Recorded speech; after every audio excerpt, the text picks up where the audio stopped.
చిటికెలు వింటూ చూస్తావే నేనెవరో తెలుసా నాన్న నేను ఆడించే నీ అమ్మనురా నువ్వు ఆడుకునే నీ బొమ్మనురా గోపాల బాలుడమ్మ నా చందమామ పదే పదే చూసుకున్నా తనివి తీరదమ్మా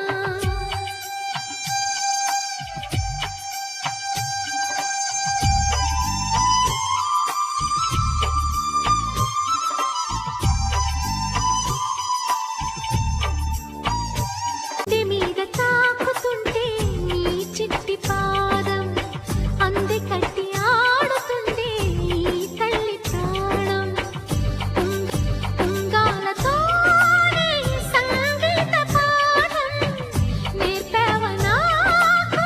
నీలాలి కోసం ఉక్కు పట్టన దిష్టి తగలని చుక్క పెట్టన బోసి నవ్వుల భాషతో నువ్వు పిచ్చి తల్లికి ఊసులు చెబుతూ పలకరిస్తా